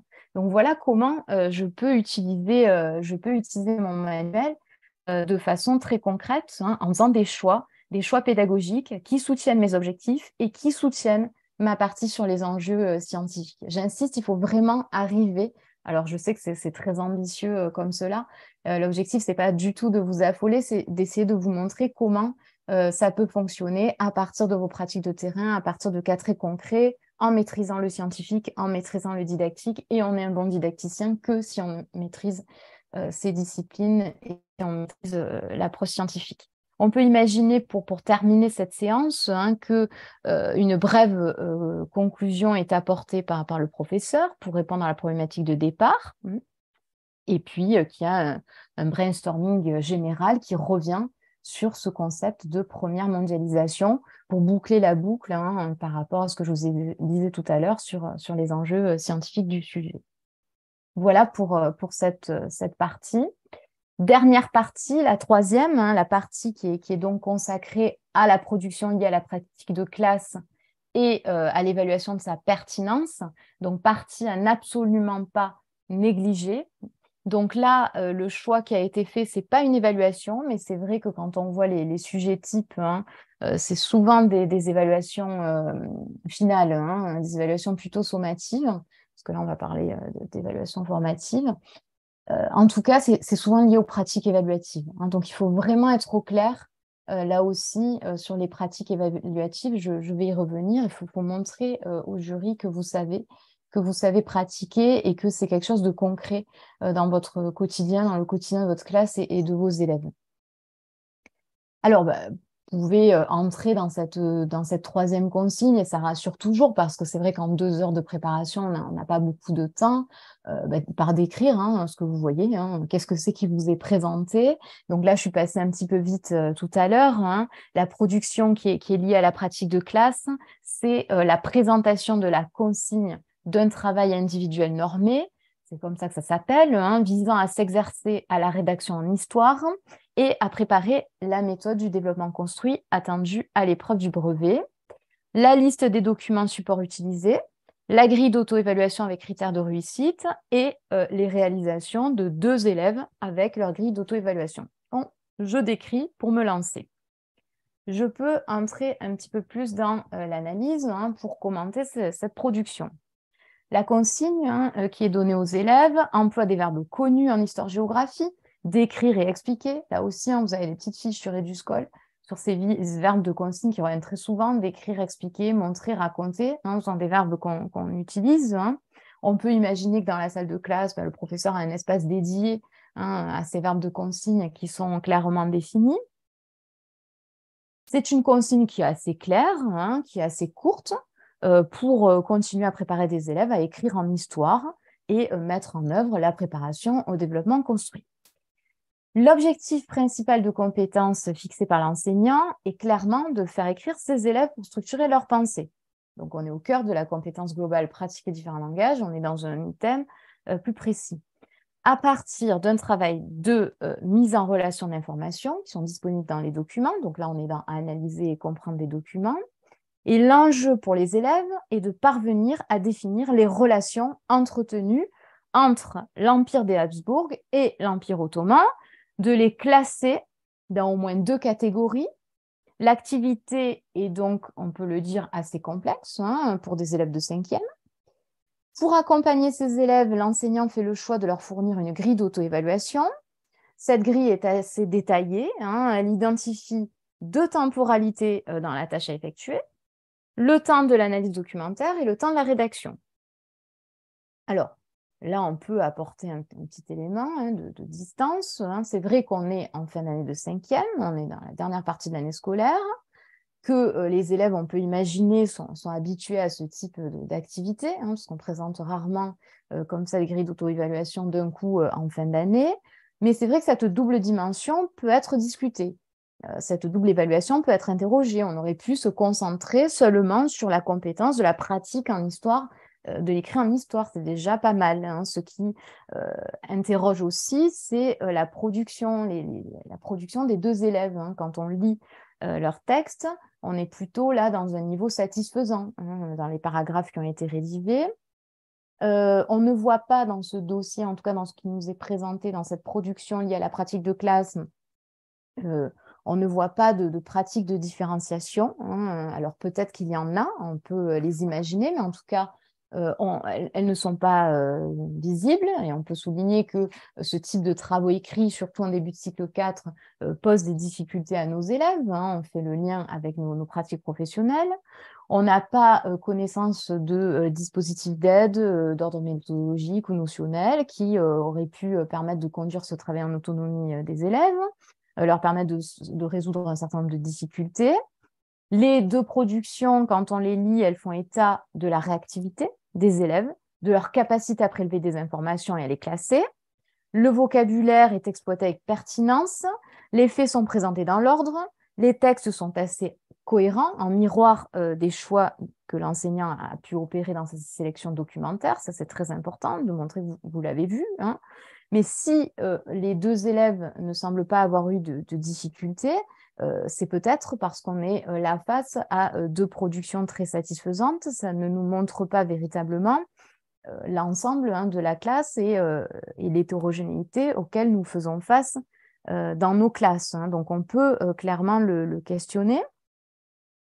On peut aussi soulever que sur le fond, la question des contacts commerciaux est assez vague, hein, dans les productions des élèves et que celle des contacts culturels n'est pas du tout abordée. Ensuite, on peut ajouter que sur le fond, il va s'agir davantage de faire le lien avec la notion de première mondialisation en remettant l'activité en perspective et en faisant comprendre aux élèves comment l'Empire de Charles Quint va se tourner vers les routes maritimes parce que les routes terrestres sont en possession de Soliman le Magnifique et de l'Empire ottoman. Donc ça, c'est très important. Et là, il faut faire le lien avec les voyages de découverte, hein, et le premier processus historique majeur qui est convoqué dans les programmes, hein, pour cette partie et cette séquence du programme de 5e. Donc voilà comment je montre, hein, que je maîtrise mes programmes, que je maîtrise le fond et comment je relie tout ça. De même, le dossier est finalement assez vague, hein, sur les éventuels éléments de paratexte, hein, qui ont pu être fournis aux élèves pour accéder au sens des documents. Notamment, si on regarde la gravure représentant le siège de Nice en 1543, aussi, on peut ne pas être surpris du fait que les propos des élèves soient assez descriptifs, même si on peut le souligner, le premier élève, hein, l'élève 1, la première production, parvient à faire le lien entre la dimension militaro-politique et la dimension commerciale, et que l'élève numéro 2 a perçu l'enjeu, hein, de l'alliance franco-turque, et donc finalement est arrivé à l'objectif, hein, qu'attendait l'enseignant d'entrer dans la complexité des relations internationales de l'époque. Évidemment, il nous aurait fallu d'autres productions, on peut le souligner au jury, hein, pour avoir un état des lieux un petit peu plus clair de l'état de compréhension de l'ensemble de la classe. On peut préciser, et là on va faire le lien avec les pratiques évaluatives, que l'enseignant fait clairement le choix d'une évaluation formative de ce travail avec une grille d'auto-évaluation. Les deux grilles qu'ont complété les élèves sont assez réalistes, hein, elles sont en miroir de leur production, en miroir des critères de réussite qui ont été définis, mais il n'est pas précisé comment ont été élaborés ces critères. Il semble, et on dit bien il semble parce qu'on n'en est pas sûr, hein, être le résultat d'une proposition de l'enseignant. Finalement, dans le souci d'une compréhension mutuelle des difficultés des élèves et de leur stratégie pour les résoudre, et afin de les accompagner au mieux dans cette production écrite, hein, qui est extrêmement ambitieuse, cette grille aurait gagné à être plus formatrice, hein. C'est là qu'on peut prendre un petit peu de distance critique. En effet, pour chaque critère, on aurait pu ajouter une ligne pour laisser à disposition des élèves, hein, pour qu'ils puissent justifier le choix de l'émoticône qu'ils ont sélectionné. Parce que là, pour nos deux élèves, c'est assez cohérent, mais on sait bien dans la réalité de nos contextes d'exercice respectifs et de nos classes, hein, que ce n'est pas toujours le cas, hein, et que pour pouvoir bien accompagner ces élèves dans les techniques d'auto-évaluation, hein, il est important que les élèves nous expliquent, hein, parfois, parce qu'on peut avoir des surévaluations ou des sous-évaluations. De même, on aurait pu imaginer une case, un conseil donné pour progresser, qui aurait pu être bénéfique dans ce travail. Une case vide aussi dans la colonne critères, afin d'échanger sur ces critères de réussite et de permettre de guider les élèves dans leur pratique de l'écrit, en leur laissant eux-mêmes la possibilité d'ajouter un critère qui leur semblerait pertinent. Il n'est pas précisé non plus si cette activité est notée, ni si elle fait partie de l'objet de l'évaluation par compétence de la part de l'enseignant, ni à quel degré. Est-ce qu'on est dans un degré d'entraînement ou dans un degré d'approfondissement? Donc là, vous montrez bien au jury que vous maîtrisez ces pratiques évaluatives, formatives, formatrices. Donc, veiller à donner de la valeur aux travaux des élèves, ça semble essentiel. Et là, on est dans tous les travaux de didactique qui sont au cœur de la question de l'évaluation. Faire de l'évaluation un temps des apprentissages, un temps d'apprentissage pour les élèves, ça semble essentiel. Je vous renvoie à Gérald Devecchi, évaluer sans dévaluer, pour donner de la valeur à l'évaluation. Là aussi, on peut le démontrer au jury, et finalement, dans cette situation proposée, c'est partiellement le cas. Ce n'est pas totalement le cas. On peut aussi s'interroger sur la maîtrise des connaissances. On ne voit pas véritablement cela, et pourtant, c'est un critère qui est déterminant, puisque sans connaissance, pas de compétences en histoire. Donc, on aurait pu attendre quelque chose sur le vocabulaire, les notions, les personnages, peut-être, de rajouter. Enfin, on peut conclure quand même sur le fait que l'idée, ce n'est pas de critiquer pour critiquer, c'est vraiment de la commenter, qu'on est dans quelque chose de pertinent, qui répond au programme, qui amène à s'interroger sur le rôle des Ibériques et des Ottomans, sur les recompositions de l'espace méditerranéen, même si on est bien conscient que d'autres démarches sont possibles, d'autres situations pédagogiques sont envisageables. J'ai moi-même pris cette précaution avant de vous présenter bien modestement. Évidemment, la question, c'est de s'adapter à un contexte d'exercice pour l'enseignant, pour le professeur. Voilà ce que j'avais à vous dire sur cette proposition. Donc, on peut imaginer dans l'entretien qui va suivre que si vous avez tendu des perches sur les programmes, notamment de MC, on va vous interroger là-dessus. Évidemment, quand vous êtes dans votre préparation, vous êtes en 5e, vous vous interrogez tout de suite, et au lycée, qu'est-ce qui se passe, et si vous êtes au lycée et au collège, qu'est-ce qui se passe, il vous faut être tout de suite en capacité de convoquer les programmes. Pour ça, il faut absolument les maîtriser. Ça semble la base du métier de professeur, maîtriser les programmes. Là, vous ne pouvez pas vous permettre d'hésiter là-dessus. Et donc, pendant votre préparation, voilà, le cerveau est en réaction. Là, il faut que ça vienne, il faut que tout ça soit en place, parce que la question viendra. Et on peut vous demander comment vous allez réinvestir cela, comment vous allez, est-ce que rapidement vous pouvez faire une proposition. Voilà, ça peut être des questions. Comme vous disiez Nathalie tout à l'heure, on peut aussi vous poser des questions de façon plus précise sur quelque chose que vous avez présenté, faire le lien avec l'histoire des arts. Là, la question, par exemple, des représentations en art de Soliman le Magnifique, c'est quelque chose qui peut être très intéressant. Sur les portraits de Charles Quint et de Soliman, vous pouvez partir là-dessus et avoir des questions sur le portrait en histoire des arts et comment vous l'utilisez dans vos cours d'histoire. Et là, vous vous appuyez sur des choses très concrètes que vous faites. Et puis, si vous avez tendu la perche au jury sur le MC, sur la question de la lutte contre les discriminations, vous aurez des questions liées aux valeurs de la République. Vous aurez des questions sur la question de la lutte contre les discriminations. Je pense, là, on y est en plein dedans, sur la semaine de la lutte contre le racisme et l'antisémitisme, 3e semaine de mars, par exemple. Pensez aussi pédagogie de projet, qu'est-ce qu'on peut faire travailler avec le professeur documentaliste, là, en interdisciplinarité, pour présenter les acteurs, Soliman le Magnifique et Charles Quint, pourquoi pas. Là, ce sont des pistes comme ça qui me viennent. Voilà pour cette présentation, donc assez détaillée. Je m'en excuse, puisque moi, je n'ai pas respecté du tout le temps, et j'en ai bien conscience des 5 minutes, 5 minutes, 5 minutes, mais ce n'était pas mon objectif, donc tout va bien. Mon objectif, c'était vraiment de vous présenter quelque chose d'assez équilibré, d'assez détaillé pour ce type de proposition de sujet. Alors, je vais être beaucoup plus brève sur ma proposition suivante, sinon je vais aller beaucoup plus vite parce que je n'ai pas le temps, voilà, dans le temps imparti de revenir là-dessus. Et de toute façon, c'était pas l'objectif que je m'étais fixé. Mais un petit peu comme je l'ai fait tout à l'heure au début, vous avez un sujet en lycée, enseigner la mise en œuvre du projet républicain en classe de première générale tronc commun. Donc, ça vous est toujours précisé, hein. Donc là, véritablement, on est au cœur d'un renouvellement historiographique, hein. Comme ça a été le cas avec le sujet sur Habité, comme ça a été le cas avec l'enseignement de la Shoah, comme ça a été le cas tout à l'heure avec les relations internationales à l'époque moderne. Et j'ai vu qu'il y a une main qui se levait. Oui, vous avez une question peut-être? Allez-y.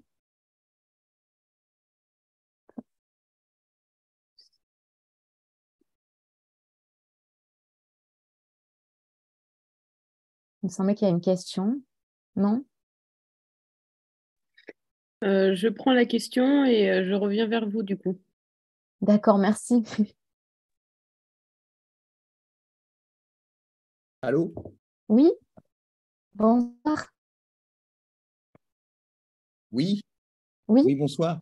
Oui, j'avais une question sur le premier déroulé. Ouais, c'était pour savoir par rapport à l'évaluation, est-ce qu'il fallait le dire déjà dans la partie 2 quand on présente la séquence, est-ce qu'il fallait parler de l'évaluation tout de suite? Du moins à la fin de la présentation de la séquence, dans la partie 2. je pense oui que c'est possible. Allô? Oui, vous m'entendez? Vous m'entendez? Oui, je vous entends. Oui, vous m'entendez. Ah Ouais, bon, très bien, merci. ouais, là, je vous Donc, entends bien. je pense que c'est Ouais. possible. Après, ça Allô? dépend. Voilà. C'est bon? Je vous entends. C'est bon. Ça dépend quel type, de quel type d'évaluation on parle. Si vous allez sur une évaluation sommative, Oui, c'est bon, c'est bon. c'était ça, votre question? Sur une évaluation sommative?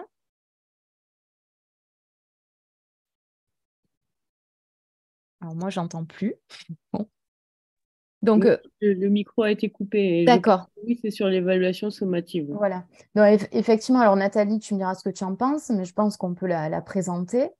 Après, je la détaillerai pas forcément à ce moment-là. Je garderai ça, moi, sous le coude, hein, sur la question des pratiques évaluatives dans la troisième consigne. OK. Je sais pas, Nathalie, qu'est-ce que tu en penses? Oui, j'aurais à Merci. peu près la même logique. Ouais. J'aurais la même logique. Alors, voilà, si on est dans du sommatif, hein, voilà, réfléchissez bien aussi à tous les travaux, voilà, en fonction de ce que vous avez présenté, parce que moi, je suis partie sur le développement construit, sur écrire en histoire, voilà, que ce soit cohérent, évidemment, parce que l'idée, ben, c'est l'honnêteté intellectuelle avec nos élèves, hein, on les évalue sur quelque chose qu'on a travaillé avec eux. Donc voilà, insister, peut-être l'amener comme ça en fin de deuxième Mm. partie, On va pourquoi pas. travailler, oui. On évalue Voilà. que ce- Ouais, voilà, c'est ça.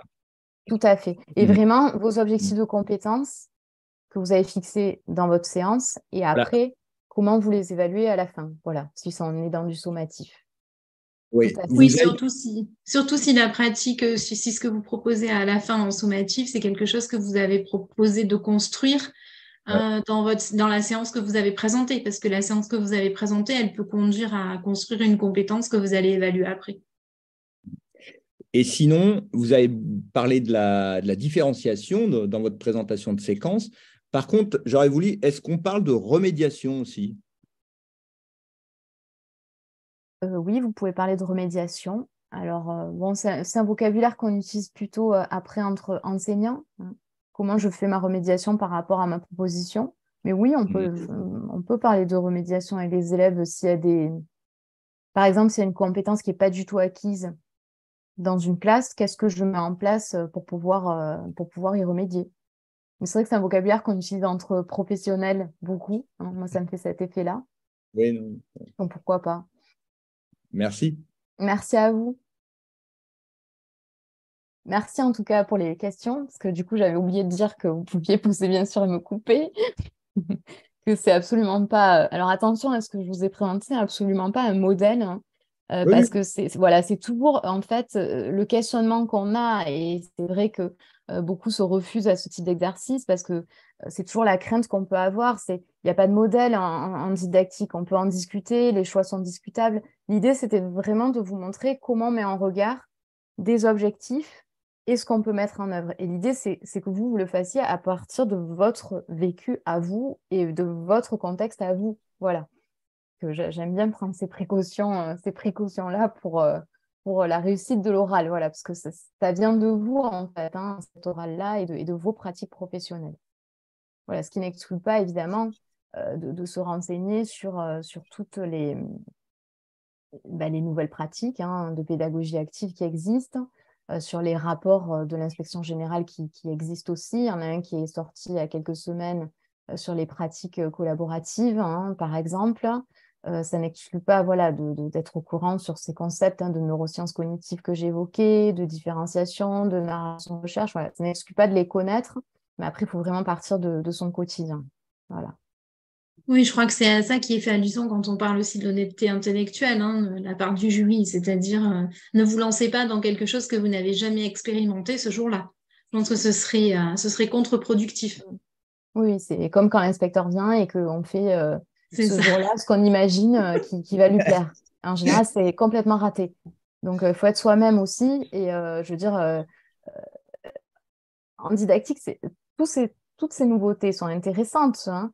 Après, ça n'exclut pas les fondamentaux, comme je dis toujours, hein, l'enseignant qui raconte, qui explique, le professeur qui accompagne, hein, tout ça, c'est fondamental. Le document en histoire et en géographie, c'est fondamental. La place du document, pourquoi j'ai choisi tel ou tel document, qu'est-ce que j'en fais? Réfléchir peut-être aussi sur la question de l'information documentaire, parce que c'est vrai que les tâches complexes amènent à ça, à utiliser beaucoup de documents et sans forcément donner les clés à nos élèves pour pouvoir les analyser. Donc tout ça, c'est un jeu, ça fait partie en fait de vos réflexions quand vous faites vos cours, parce qu'on est toujours à s'interroger, hein, même après des années d'exercice, hein, sur la pertinence de ce qu'on fait. Donc gardez vraiment les fondamentaux. Voilà, l'idée, c'était pas de perturber quoi que ce soit. Voilà. Merci beaucoup pour votre réponse. Merci. Merci. Merci. Du coup, je lançais sur le sujet de lycée et je disais, c'est comme pour habiter tout à l'heure, c'est comme l'enseignement de la Shoah, où il y a des renouvellements et ces renouvellements historiographiques, on les retrouve dans les programmes. Et c'est vrai que là, dans cette proposition de sujet, je vous ai mis un extrait du compte-rendu, hein, de l'ouvrage, notamment de Prochasson, sur cette idée de projet républicain qui remplace, hein, le modèle républicain. Comme tout à l'heure, on a eu le mot Shoah. Le mot Shoah fait son entrée dans les programmes de terminale de 2020, hein, parce que c'est un concept qui a été historicisé, parce qu'il y a eu beaucoup de travaux là-dessus, et parce que c'est un concept que désormais les historiens en France manipulent, utilisent, hein.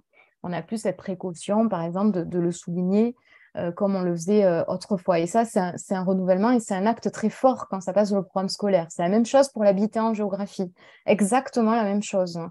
Et là, passer à côté du mot projet dans un tel sujet, sur le plan des enjeux scientifiques, et quand on vous dit les enjeux scientifiques, c'est au sens large, c'est véritablement très important de montrer au jury que vous avez compris pourquoi, dans les nouveaux programmes de première de 2019, il y a ce mot de projet républicain et non pas de modèle républicain, avec cette troisième république qui se façonne, hein, qui se construit, qui s'enracine, hein, puisque c'est véritablement ce qu'on doit montrer aux élèves, comment cette troisième république s'enracine dans ce long 19e siècle qui fait de va-et-vient et d'aller-retour et d'une complexité politique qui est colossale.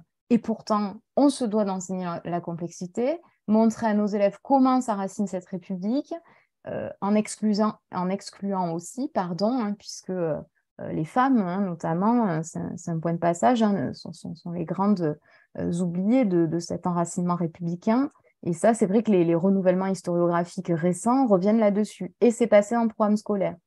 Donc voilà comment moi, mon oral de concours, je suis capable de montrer que j'ai travaillé sur mes programmes, mes nouveaux programmes, je les maîtrise, j'en maîtrise les renouvellements historiographiques et je comprends ce qui est passé là-dedans et qu'est-ce que je vais en faire avec ma classe, hein.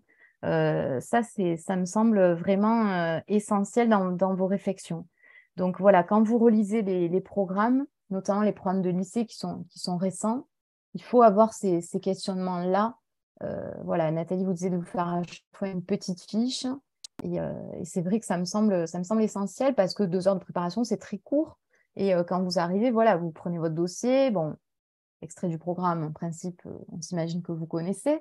Mais l'article scientifique, le manuel, quel choix je vais faire, ma production de classe, est-ce que c'est une évaluation, de quel type, est-ce que c'est une production d'élèves, qu'est-ce qui se passe? Ça fait beaucoup de choses à gérer. Donc au moins, vous arrivez, vous avez déjà ça en tête. Vous ne passez pas à côté de ce qui est au cœur du sujet qu'on vous propose, hein. Et ça, c'est important. Vous avez un réflexe et vous allez pouvoir vous appuyer sur vos pratiques professionnelles.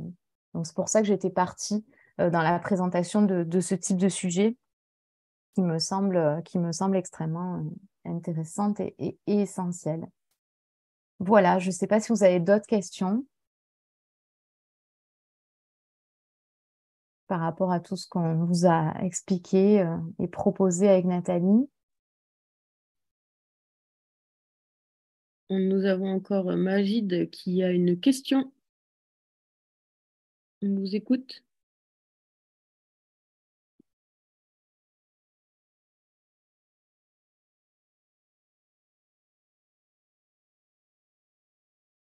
Je crois que le micro est coupé.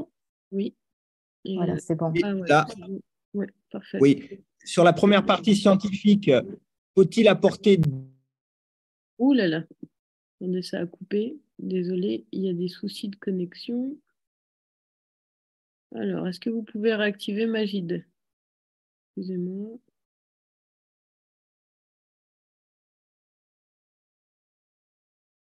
Voilà. C'est bon, je crois. C'est bon?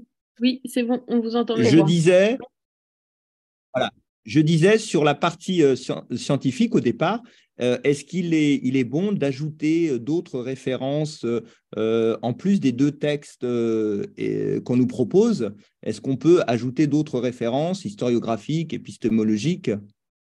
Ah oui, tout à fait. Tout à fait. Surtout quand ça s'y prête vraiment, quand vous avez un article récent là, de la documentation photographique ou du magazine Histoire, il ne faut absolument pas hésiter. Notamment, ça va nourrir le commentaire. Et il faut vraiment dépasser la paraphrase de ce document scientifique.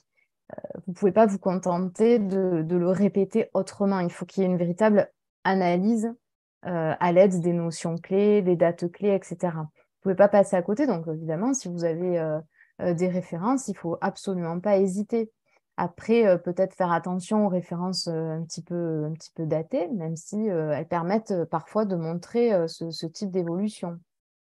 Là, dans le sujet, par exemple, sur le projet républicain, à un moment donné, j'ai fait une proposition sur les symboles. Voilà, sur la figure de Marianne, on peut convoquer Maurice Agulon, hein, montrer qu'on maîtrise, même si c'est évidemment, voilà, j'allais dire toujours copier, jamais égaler, mais voilà, on peut le faire, hein, bien sûr. Et si vous avez un article récent, voilà, tu vois, là, je pense à Géoconfluence sur les paysages, sur les ronds-points en géographie, voilà, vous y allez. Ça tombe sur le sujet qui vous tombe dessus, mais bien sûr. Oui, ça permet aussi une confrontation qui va permettre de nourrir la partie scientifique sur les enjeux et d'éviter justement la paraphrase. Plus vous aurez de connaissances sur un sujet, plus vous analyserez de manière pertinente le document scientifique qui vous est donné, c'est évident. Ça, c'est vraiment le grand reproche qui est fait dans les Oui. rapports de jury, hein, c'est la paraphrase du document 2.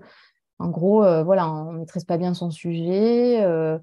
Pour certains candidats, on n'arrive pas à définir les mots-clés attendus des élèves. Donc là, on passe complètement à côté de son oral, hein. Parce que voilà, il ne faut pas oublier qu'un professeur, il enseigne, il est capable de raconter parce qu'il maîtrise.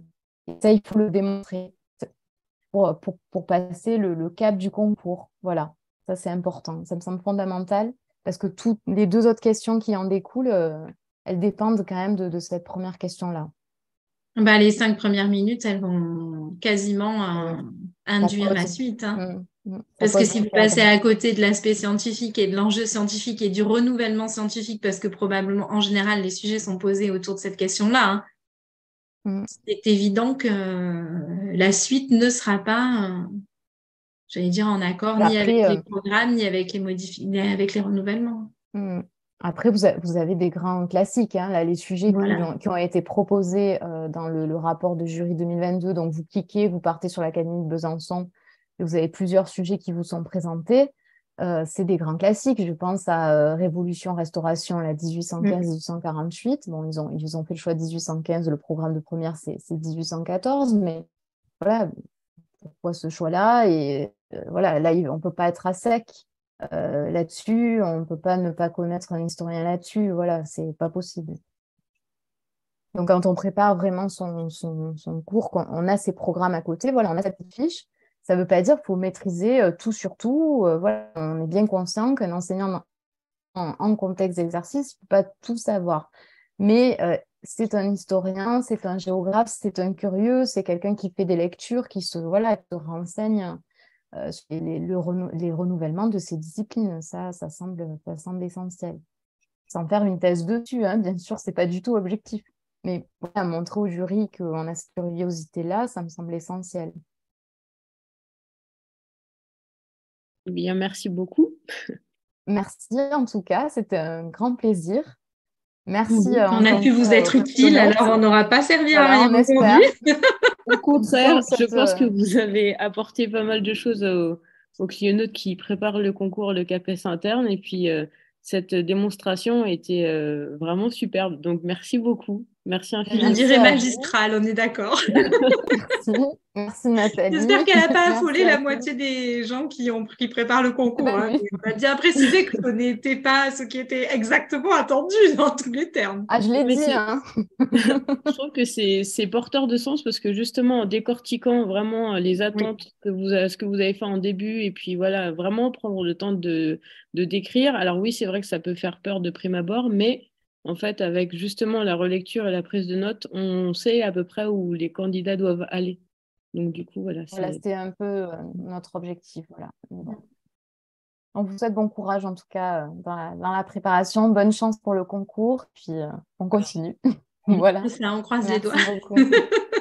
Eh bien, merci infiniment au nom de toute l'association et je vous souhaite une très belle soirée du coup. Merci, bonne soirée. Merci à vous aussi. Au revoir. Bonne soirée. Merci. Au revoir.